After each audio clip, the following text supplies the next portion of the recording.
ایک بچہ north Korea میں پیدا ہوتا ہے، لیکن پیدا ہوتے ہی اس معصوم بچے کو غدار قرار دیا جاتا ہے۔ نارتھ کوریا دنیا کا سب سے سخت ترین قانون والا ملک مانا جاتا ہے، اور ان میں سے چند قانون تو اتنے عجیب ہیں کہ سن کر یقین کرنا بھی مشکل ہوتا ہے۔ یہاں الیکشن تو ہوتے ہیں، لیکن ووٹ دینے کے لیے صرف ایک ہی نام ہوتا ہے۔ اگر کسی نے ووٹ نہیں دیا تو وہ سیدھا جیل۔ ٹی وی پر صرف ایک ہی چینل ہوتا ہے اور چینل چینج کرنے کا آپشن بھی نہیں ہوتا۔ نارتھ کوریا شاید دنیا کا واحد ملک ہے جہاں جرم کرنے پر نہیں بلکہ جرم سوچنے پر جیل ہو سکتی ہے۔ 1945 تک جاپان نے پورے کوریا پر 35 سال حکومت کی، لیکن ورلڈ وار 2 کے بعد کوریا دو حصوں میں تقسیم ہو گیا، نارتھ کوریا اور ساؤتھ کوریا۔ نارتھ کوریا پر رشیا کا اثر تھا، جبکہ ساؤتھ پر امریکہ کا۔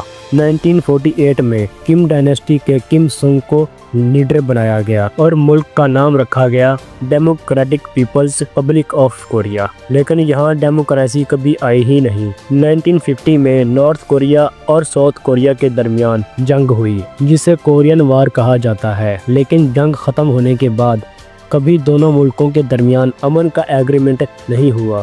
اسی وجہ سے دونوں ملک اب تک جنگ کی حالت میں ہیں۔ نارتھ کوریا میں صرف ایک ہی فیملی نے ہمیشہ حکومت کی ہے، پہلے کم سنگ، پھر کم جونگ اور اب ان کے پوتے کم جونگ۔ ان سب رولرز نے اپنی کرسی بچانے کے لیے سخت سے سخت قانون بنائے۔ خوف اور سزا کے ذریعے لوگوں کو دبایا جاتا ہے تاکہ ساؤتھ کوریا یا باہر کی دنیا کا اثر نہ ہو۔ 2024 میں نارتھ کوریا نے سن گلاسز اور شادی کے کپڑوں پر بھی پابندی لگا دی۔ میٹرو اسٹیشن یا پبلک پلیس پر بھی میوزک نہیں چلتا، وہاں صرف کم فیملی کی باتیں چلتی ہیں، اور اس دوران کسی کو بات کرنے یا آواز نکالنے کی بھی اجازت نہیں ہوتی۔ اگر کوئی ساؤتھ کورین ڈرامہ یا ہالی ووڈ کی مووی دیکھتے ہوئے پکڑا گیا تو اسے لیبور کیمپ بھیج دیا جاتا ہے۔ یہ سب اس لیے ہوتا ہے تاکہ لوگوں پہ باہر کی دنیا کا اثر نہ ہو۔ لوگوں کو اصلی انٹرنیٹ نہیں دیا جاتا، صرف ایک کلوز انٹرنیٹ ملتا ہے جو صرف نارتھ کوریا میں ہی چلتا ہے۔ اس نیٹ ورک کو بھی اسٹیٹ مانیٹر کرتی ہے، لوگ کیا دیکھ رہے ہیں، کیا سوچ رہے ہیں اور کیا لکھ رہے ہیں۔ بنا اجازت کسی کو باہر کے ملک کال کرنا اللیگل ہے۔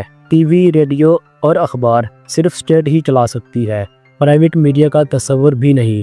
بچپن سے ہی لوگوں کو امریکہ کے خلاف نفرت سکھائی جاتی ہے۔ بالوں کے سٹائلز پر بھی حکومت کا کنٹرول ہے، صرف وہی سٹائلز ہوتے ہیں جو گورنمنٹ نے اپروو کیے ہوں۔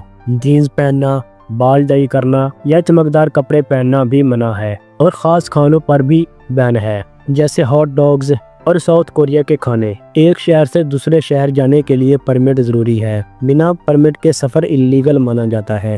نارتھ کورین پاسپورٹ صرف خاص لوگوں کو ملتا ہے، جیسے گورنمنٹ کے آفیشلز یا کم جونگ کے قریبی لوگ۔ عام آدمی زندگی بھر ملک سے باہر نہیں جا سکتا۔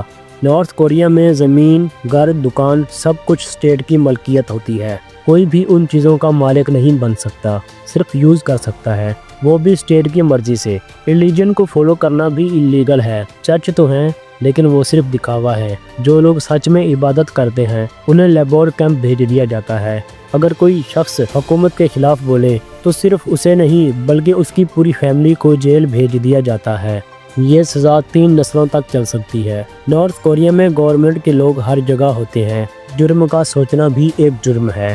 ہر ہفتے لوگوں کو اپنی غلطیوں کا اقرار کرنا پڑتا ہے۔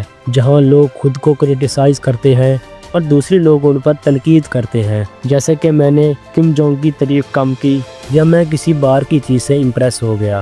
ووٹ دینا ہر شخص کے لیے لازمی ہے، لیکن ووٹ صرف اسی کینڈیڈیٹ کو دیا جا سکتا ہے جسے گورنمنٹ نے کھڑا کیا ہو۔ یہ اصل میں الیکشن نہیں، لویلٹی ٹیسٹ ہوتا ہے۔ نیشنل اسمبلی بھی ہے، لیکن اس کا کام صرف کم جونگ کے فیصلوں پر مہر لگانا ہے۔ ہر نارتھ کوریا کے لوگوں کو حکومت کی 10 باتیں یاد رکھنی ہوتی ہیں۔ اگر کوئی انہیں بیچ میں بھول گیا تو اسے غدار کہہ دیا جاتا ہے۔ ٹی وی صرف گورنمنٹ والے چینل ہی چلاتی ہے، چینل چینج کرنا منع ہے۔ امپورٹڈ ٹی وی کا سیٹنگ چینج نہیں کیا جا سکتا۔ یہاں سائیکل چلانے کے لیے بھی رجسٹریشن نمبر پلیٹ چاہیے۔ سائیکل چلانے کے لیے روڈ سیفٹی ٹیسٹ اور لائسنس لینا ضروری ہے۔ کپڑوں پر باہر کے ملک کے سلوگنز، لوگو یا فلیگ الاؤ نہیں ہے۔ ٹورسٹ کے ساتھ بھی ایک گورنمنٹ کا آدمی ہوتا ہے اور وہ صرف اسپیسیفک لوکیشن پر جا سکتا ہے۔ ٹورسٹ کسی سے کھلی بات نہیں کر سکتا، نہ فوٹو لے سکتا ہے، نہ ہی انٹرویو کر سکتا ہے۔ موبائلز اور کمپیوٹرز الاؤ ہیں، لیکن ان کی میموری USB ڈرائیورز ہر روز چیک ہوتے ہیں۔ اگر باہر کا کنٹینٹ ملا تو سزا ہو سکتی ہے۔ سنگون نام کا ایک کلاس سسٹم ہے جس میں لوگوں کا مقام ان کی فیملی ہسٹری سے طے ہوتا ہے۔ نمبر 1 اچھے لوگ، جن کے بڑوں نے کم سونگ کا ساتھ دیا تھا۔ نمبر 2 بیچ کے لوگ، جو عام لوگ ہوتے ہیں۔ نمبر 3 مشمول لوگ، جن کے بڑے کسی ریلیجن کو فالو کرتے تھے یا ساؤتھ کوریا سے کوئی لنک تھا۔ اچھے لوگوں کو اچھی جابز اور پیونگ ینگ میں رہنے کی اجازت ملتی ہے۔ دشمن لوگوں کو سب سے بڑی جابز ملتی ہیں، جیسے مزدوری یا صفائی۔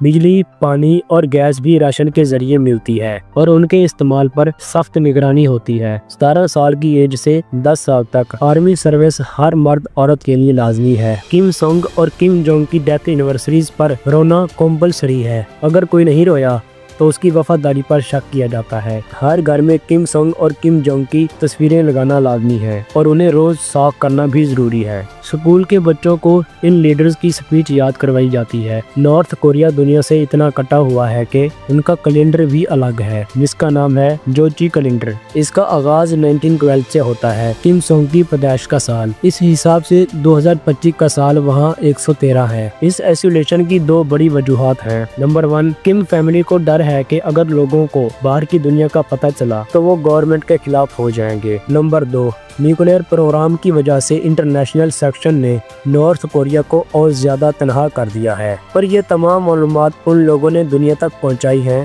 جو 1953 کے بعد کسی طرح وہاں سے بھاگ نکلے۔ Spy satellites, smuggler USB drives اور لیک فوٹیج اس ظالم نظام کا ثبوت ہیں۔